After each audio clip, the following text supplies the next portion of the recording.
Hello दोस्तों, ए के job तक में आप सबका स्वागत है। आज आपका चैप्टर है विद्युत आवेश तथा क्षेत्र यानी मैग्नेटिक फील्ड एंड एरिया। अगर आपने मैग्नेटिक फील्ड और एरिया का चैप्टर पढ़ा है तो मैं चैप्टर वाइज करवाने वाला हूँ, जिसमें 20 क्वेश्चन होंगे, टॉप 20 क्वेश्चन होंगे जो आपका रेलवे एसएससी के लिए इम्पोर्टेंट होने वाले हैं, जो एसएससी एमटीएस है, एमसीसी ऑल एग्जामिनेशन के लिए और रेलवे ऑल एग्जामिनेशन के लिए इम्पोर्टेंट होने वाले हैं। ये चैप्टर वाइज है और ये आपका चैप्टर है मैग्नेटिक फील्ड एंड एरिया यानी विद्युत आवेश तथा क्षेत्र के बारे में मैं आपको पूरा चैप्टर वाइज पढ़ाने वाला हूँ, जिसको टॉप 20 क्वेश्चन है। और आज मैं आपके लिए 20 क्वेश्चन लेके आया हूँ। चलते हैं क्वेश्चन की ओर। इसमें विद्युत द्विध्रुव आघूर्ण का एसआई मात्रक क्या होता है? अगर आपका इसको आंसर पता है तो मुझे कमेंट बॉक्स में कर सकते हैं। इसका होता है कूलम्ब इनटू मीटर होता है। इसका आंसर कूलम्ब इनटू मीटर होता है। चलते हैं नेक्स्ट क्वेश्चन की ओर। विद्युत क्षेत्र की तीव्रता का बीमा होता है, जो विद्युत जो क्षेत्र होते हैं उसकी तीव्रता का बीमा क्या होता है? तो इसका होता है MLT-2A-1। ये क्वेश्चन आपके लिए इम्पोर्टेंट है, जो एग्जाम में पूछे जाते हैं। अगर कोई भी क्वेश्चन आपको अगर कमेंट बॉक्स में मुझे आंसर बता सकते हैं, किसी का अगर आपको आंसर पता है तो आप मुझे कमेंट बॉक्स में बता सकते हैं। अगर ये चैप्टर वाइज है जो आपको एग्जाम में बार बार पूछे जाएंगे और आपको 2 से 3 नंबर फिक्स है। इसमें 2 से 3 नंबर ये क्वेश्चन में से आपका फिक्स है कि आएंगे ही आएंगे। चलते हैं नेक्स्ट क्वेश्चन की ओर, थर्ड क्वेश्चन की ओर। निम्नलिखित में से कौन सा सदिश राशि है? तो आप बता सकते हैं निम्नलिखित में से कौन सा सदिश राशि है। इसमें से आपको विद्युत तीव्रता का जो तीव्रता होता है वो ये आपका सदिश राशि है और ये आपके अदिश राशि है। चलते हैं नेक्स्ट क्वेश्चन की ओर। पूछ रहा है विद्युत आवेश का एसआई मात्रक क्या है? ये क्वेश्चन आपको पता होगा। विद्युत आवेश का एसआई मात्रक क्या है? अगर आपको पता है तो मुझे बता सकते हैं। इसका होता है कूलम्ब। जो विद्युत जो होते हैं ना, एसआई जो विद्युत आवेश होते हैं, जो इलेक्ट्रिसिटी चार्ज होते हैं, उसका एसआई मात्रक आपके कूलम्ब होते हैं। चलते हैं नेक्स्ट क्वेश्चन, 5 नंबर क्वेश्चन के। जब किसी वस्तु का अवशोषित किया जाता है तो उसका द्रव्यमान क्या होता है? जब कोई वस्तु को अवशोषित किया जाता है तो उसका द्रव्यमान क्या होता है? बढ़ या घट सकता है।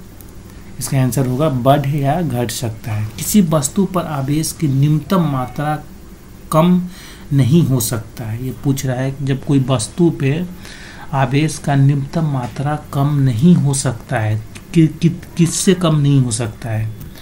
ये पूछ रहा है किससे कम नहीं हो सकता है। तो इसका आंसर है आपका 6 नंबर का आंसर आपका है 1 × 6 × 1 ×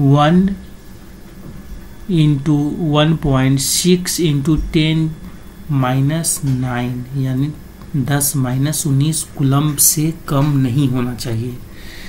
1 × 6 × 10⁻⁹ आपका ये आंसर होना चाहिए, इससे कम नहीं होना चाहिए। चलते हैं नेक्स्ट क्वेश्चन की ओर। क्या है 7 नंबर क्वेश्चन की ओर। ये आपका है डिवाइन का मात्रक क्या होता है? जो डिवाइन होता है उसका मात्रक क्या होता है? 7 नंबर क्वेश्चन। तो इसका मात्रक होता है विभव का होता है। जो डिवाइन होता है ना, मात्रक वो आपका विभव का होता है। चलते हैं 8 नंबर क्वेश्चन की ओर।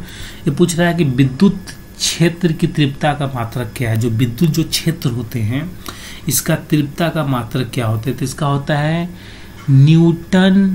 N/कूलम्ब यानी Nc-1। ये क्वेश्चन इम्पोर्टेंट है, आपको एग्जाम में पूछे जाएंगे। कोई ना कोई एग्जाम में आपसे पूछे जाएंगे। अब चलते हैं 9 नंबर क्वेश्चन की ओर। 9 नंबर क्वेश्चन देखते हैं। इसमें लिखा हुआ है कि विद्युत विभव का मात्रक वोल्ट है और या तुल्य है। ये पूछ रहा है मात्रक वोल्ट है या तुल्य है। तो इसका आंसर आपको पता है तो मुझे कमेंट बॉक्स में बता सकते हो। 9 का आंसर हो जाएगा आपका जूल/कूलम्ब। जो विद्युत विभव का जो वोल्ट का मात्रा होता है वो जूल/कूलम्ब होता है। चलते हैं 10 नंबर क्वेश्चन की ओर। विद्युत आवेश का ESU मात्रक क्या होता है? तो ESU मात्रक इसका होता है 4.78 × 10⁻⁻10। इसका मात्रक ये होता है आवेश का। चलते हैं 11 नंबर क्वेश्चन की ओर। किसी संध्यार्थी का मात्रक होता है, तो इसका आपको आंसर बताना है। किसी जो धारिता होता है उसका मात्रक क्या होता है। 11 नंबर क्वेश्चन की ओर है, तो इसका होता है फैराडे होता है। इसका आंसर क्या होगा? फैराडे होगा। चलते हैं 12 नंबर क्वेश्चन की ओर। इसमें पूछता है इस स्थित विद्युतीय क्षेत्र होता है, स्थितीय विद्युत क्षेत्र होता है, तो इसका होता है संराशि। इसका आंसर होता है संराशि। अब चलते हैं 13 नंबर क्वेश्चन की ओर। एक आवेशित चाल की सतह के किसी बिंदु पर विद्युतीय क्षेत्र की तीव्रता होता है। पूछ रहा है किसी आवेश की चाल के किसी बिंदु पर विद्युतीय क्षेत्र की तीव्रता होता है, तो इसका तीव्रता क्या होता है? इसका तीव्रता आपका सतह से लंबवत होता है, सतह से लंबवत होता है। चलते हैं 14 नंबर क्वेश्चन की ओर कि 14 नंबर क्वेश्चन क्या पूछ रहा है। ये पूछ रहा है फ्लक्स का घनत्व का मात्रक, यानी फ्लक्स का आपका डेंसिटी पूछ रहा है। ये आपका डेंसिटी, घनत्व मतलब डेंसिटी पूछ रहा है। तो इसका डेंसिटी क्या होगा? इसका डेंसिटी आपका टेस्ला हो जाता है। जो फ्लक्स घनत्व होते हैं इसका मात्रक आपका टेस्ला होते हैं। चलते हैं 15 नंबर क्वेश्चन की ओर। 15 नंबर क्वेश्चन क्या बोला है? किसी वस्तु पर पराविद्युत स्थित हमेशा अधिक होते हैं।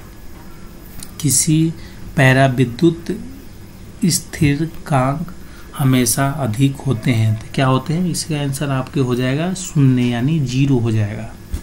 चलते हैं 16 नंबर क्वेश्चन की ओर। 16 नंबर क्वेश्चन पूछ रहा है आपसे कि आवेश का एसआई मात्रक क्या होता है। मैंने पहले ही बताया आवेश का एसआई मात्रक आपका कूलम्ब होता है। इसका एसआई मात्रक आपके कूलम्ब होता है। जब किसी वस्तु को अवशोषित किया जाता है तो उसका द्रव्यमान होता है। जब किसी वस्तु को अवशोषित करता है, ऑब्जर्व करता है, तो उसका मास क्या होता है? अगर इसका आंसर पता है तो मुझे आप कमेंट बॉक्स में कर सकते हैं। बढ़ या घट सकता है। जब कोई वस्तु को आप ऑब्जर्व करोगे, द्रव्यमान को, मास को, तो बढ़ या घट सकता है। चलते हैं 18 नंबर क्वेश्चन की। यदि गोले पर आवेश 10 UC हो तो उसका सतह का विद्युतीय फ्लक्स क्या होगा? यानी इलेक्ट्रिसिटी फ्लक्स पूछ रहा है, किसका क्या होगा? तो इसका होगा आपका 36 पाई इंटू 10⁻⁶ Nm स्क्वायर बटे C होगा, यानी इसका आंसर होगा आपका C नंबर। अब चलते हैं 19 नंबर क्वेश्चन की ओर। 19 नंबर क्वेश्चन क्या बोल रहा है? यह एक विद्युतीय द्विध्रुव का एक पृष्ठ से घिरा हुआ पृष्ठ पर कुल फ्लक्स क्या होगा? कोई मतलब द्वीप से घिरा हुआ है तो इस पर फ्लक्स पड़ेगा, वो क्या पड़ेगा? तो इसका फ्लक्स क्या पड़ेगा? इसका फ्लक्स मतलब 0 पड़ेगा, यानी 0 पड़ेगा। इसका फ्लक्स क्या पड़ेगा? 0 पड़ेगा। चलते हैं लास्ट क्वेश्चन 20 नंबर क्वेश्चन है। जब किसी वस्तु का ऋण आवेशित हो जाता है तो इसका द्रव्यमान क्या होता है? जब पूछ रहा है कि जब किसी वस्तु का ऋण आवेशित यानी निगेटिव, पूछ रहा है कि निगेटिव हो जाता है तो इसका द्रव्यमान यानी इसका मास, इसका मास क्या होगा? ये सीधा आपसे पूछा है कि इसका मास क्या होगा। तो इसका मास आपका होता है बढ़ जाता है। क्या होता है? बढ़ जाता है। ये आपका 20 नंबर क्वेश्चन था और ये आपका चैप्टर था विद्युत चार्ज, विद्युत आवेश से क्वेश्चन था। ये आपका विद्युत आवेश से क्वेश्चन था जो आपको एग्जाम में पूछे जाएंगे। और इसमें आपको विद्युत आवेश से था जो मैंने आपको बता दिया, यानी इलेक्ट्रिसिटी चार्ज से था। इलेक्ट्रिसिटी चार्ज से था जो आपके पूछे। ये 20 क्वेश्चन था रेलवे SSC के। अगर आपको क्वेश्चन आंसर अच्छा लगा है तो मुझे कमेंट कर सकते हो। और ऐसी आपको चैप्टर वाइज चाहिए top 20 question, chapter wise 20 question आपको चाहिए, टॉप 20 क्वेश्चन, तो आप मुझे कमेंट बॉक्स में बता सकते हैं। मैं आपको चैप्टर वाइज ही लाऊंगा, जितना फिजिक्स हो, केमिस्ट्री हो, बायो हो, जितने साइंस के होंगे मैं सारे आपको चैप्टर वाइज लाने वाला हूँ। अगर वीडियो अच्छा लगा तो लाइक कीजिए, सब्सक्राइब कीजिए। मिलते हैं नेक्स्ट वीडियो में।